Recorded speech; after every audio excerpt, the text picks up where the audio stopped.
Let's read what it says at the bottom. Can we scroll? Yes, lower. So what's important, I want to emphasize, what's interesting is right here. Earl Anthony Wayne, born 1950, is an American diplomat, formerly Assistant Secretary of State for Economic and Business Affairs.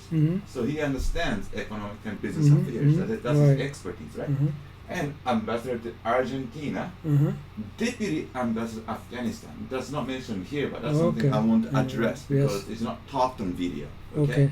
And Wayne served nearly 4 years as ambassador to Mexico. Thank you. I just want to address that. Okay. Great.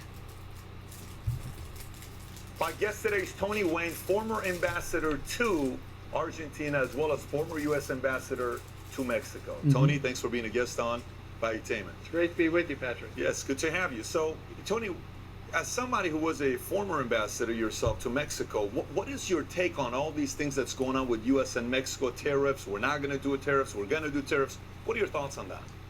Well, it's an opportunity to learn how important Mexico is to the United States. I mean, that's one thing that strikes you when I've been following this for the past couple of years. I mean, we trade $1 million a minute with Mexico. Per minute. Per minute. We have a million. I just want to emphasize, we trade $1 million per minute with Mexico. With the United States. With the United States, yes. Crossings of the border every day. We have a relationship across that 2,000-mile border that means that Mexico is a country that touches the lives of more Americans than any other country every day, each day. And people don't really understand that until you get into a crisis. And then you see how much we need to work together to solve the problems that are there and to maintain all the important benefits we're getting in this relationship. So what is your interpretation of what President Donald Trump's challenge is with the border? Well, there are a couple different challenges at the border of course.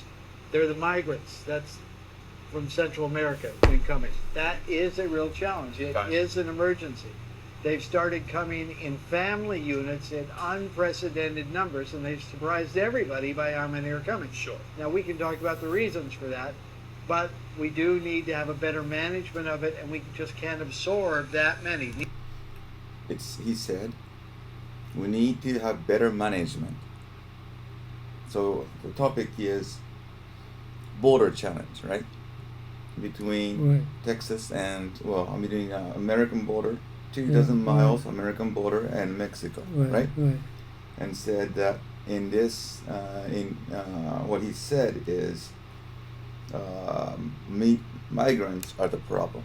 And when he said migrants are the problem, because they bring families and unprecedented numbers, a lot, right? And then, on top of it, but we do need to have a better management of it, and we just can't absorb that many. And we can't absorb that many, right? So, neither can Mexico. And either can Mexico, right? Which is part of the reason why they're coming through. So this is the important. Did you understand what he just said? Both sides, we need to better management. Both sides, by both sides. Yes, but this is not what I said last week. This is what I'm telling you now because I understand deeper. What I want to emphasize is he said. Let's repeat it. That many. Neither can Mexico. We need to have a better management of it, and we just can't absorb that many. Neither can Mexico. So first, he said we. That's as America. Either can Mexico. Right. So when he said we, that means it's America, right? Yeah, that's right. And neither can Mexico, right? Either can Mexico. Right? Yes, both. Which is part of the reason why they're coming through. They've overwhelmed their capacity also. Yeah. So last week, you're talking about Mexico will take care. No, I don't want to discuss. Fine. Just explain. Fine. Okay, so in this, he said, U.S. can't take that many, and neither can Mexico cannot take that many as well. And reason why they're having so much problem in America-Mexico border is based on already it's overcapacity in Mexico. What do you mean overcapacity? So people who are maybe originally aiming for America, but people maybe from Central America, maybe there are people who are aiming for Mexico, right? But Right. now probably everyone is aiming for America. What do you mean overcapacity? Overcapacity. Yes. Overcapacity means more than you can handle. Oh yes, Mexico said that. Yes. Too Well, much. It's not Mexico. Well, it's not only Mexico said it, but from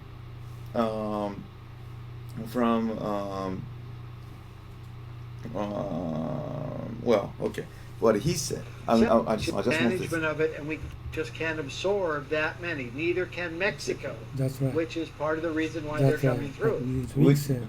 Which is why part of the reason they are coming through. Right. So part of the reason they're coming through to United States of America Yes. is what he's saying, Yes. right? Yeah. So which means it's already overcapacitated Mexico.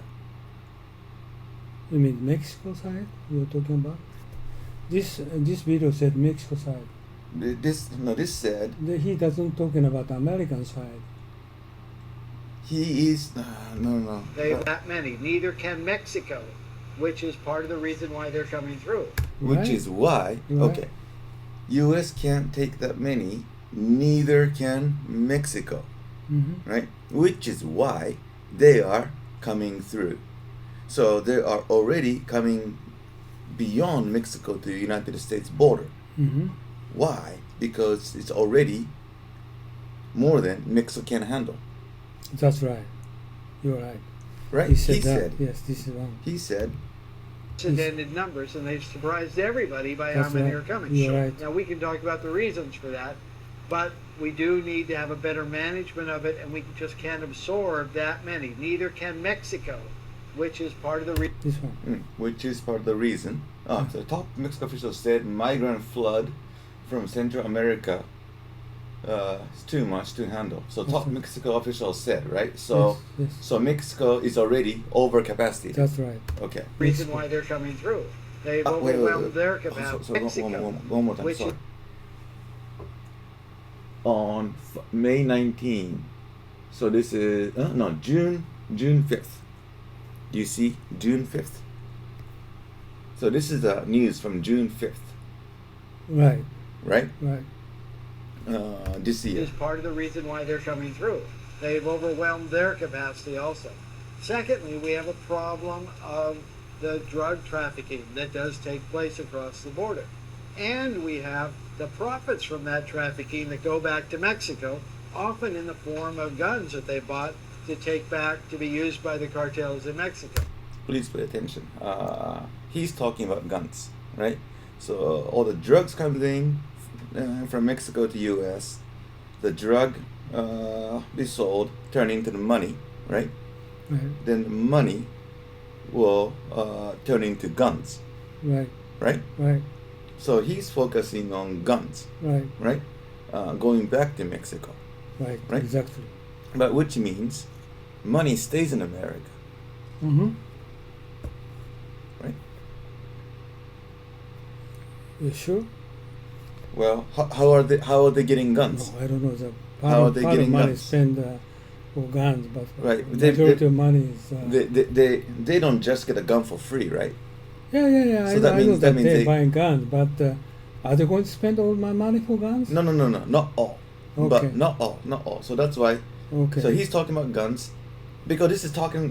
They will say it's like $20 billion. They're not gonna spend the money on guns. Yeah, $20 billion. But then the Some money moderator. spent for gun, right? Yes, Yes, but okay. moderator will talk about the I got it. money. Okay. Right. The Exactly. profits of the trafficking that they do in U.S., they get the money from here, and that goes back to Mexico. Is that what you're saying? That does. So the estimates are they make 19 to 29, $30 billion a year $30 billion a year.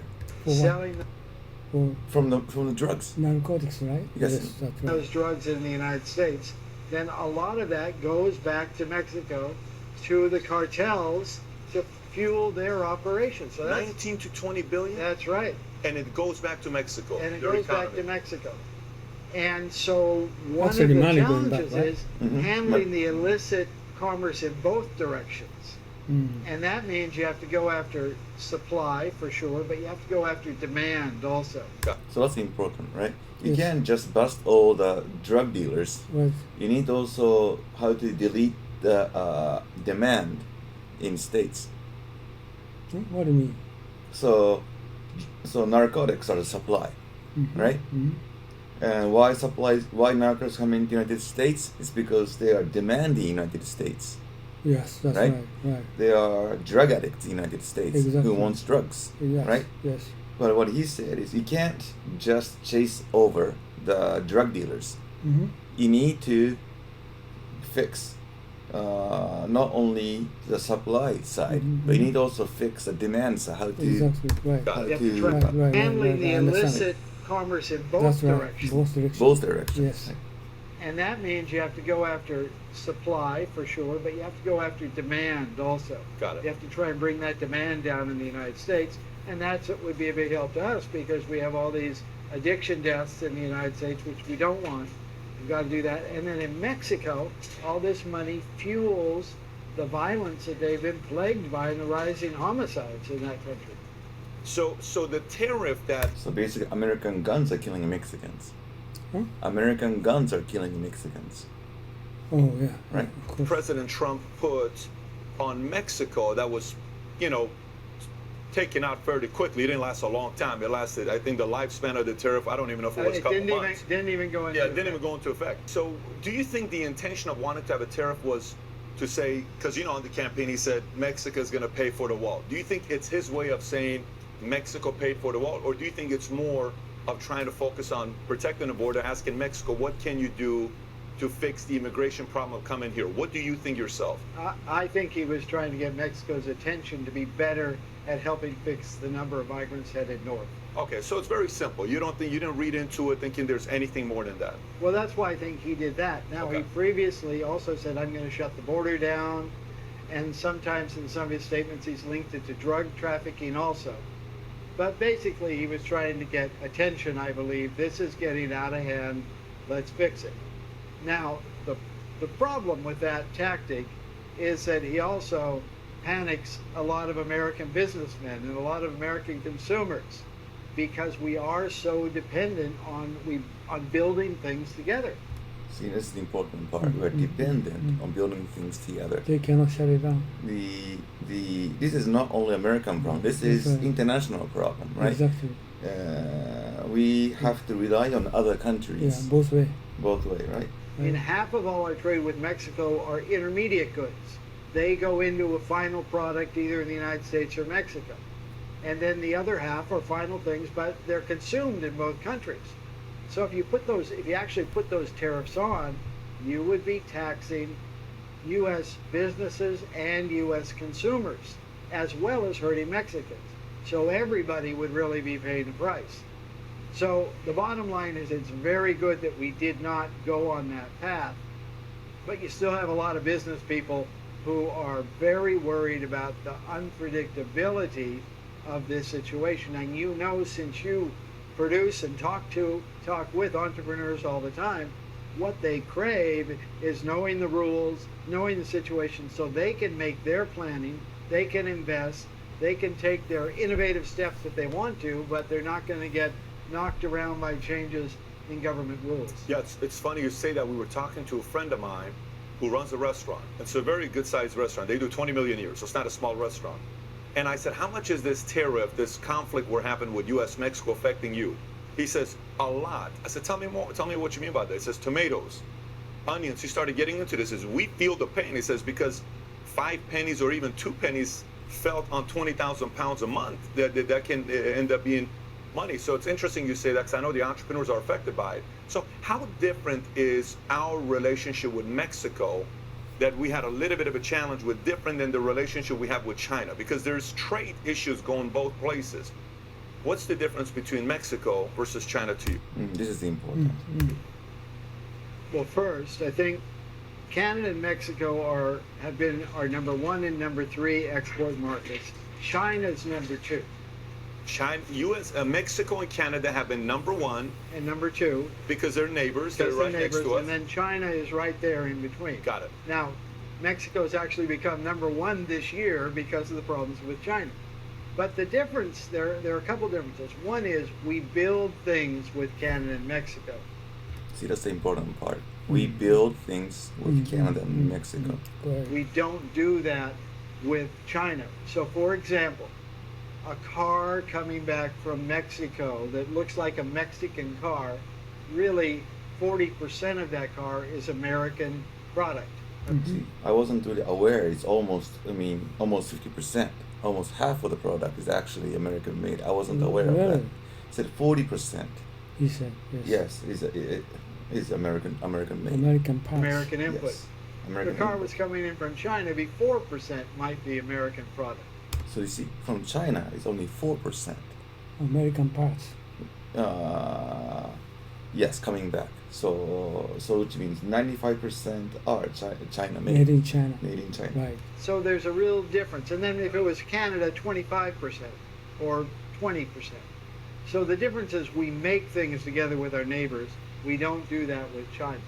The other thing is we don't have the problem with intellectual property theft. See, and this is also very, very important, I think, is intellectual property theft. Exactly. It's different value, right? The China doesn't care about intellectual property Exactly. theft, right? Stealing. Theft. The Theft. right? So which means that America and China doesn't share same value, right? Right. Why? Because America value intellectual property theft. China doesn't care. Doesn't care, right? Right. So from that perspective, naturally U.S. should have more priority relationship with Canada and Mexico Exactly. So more we than had to China. make more focus on Mexico and And Canada Canada, instead yes. of China. Yes, right. Right. That's more natural thinking, right? Exactly. Right. Right.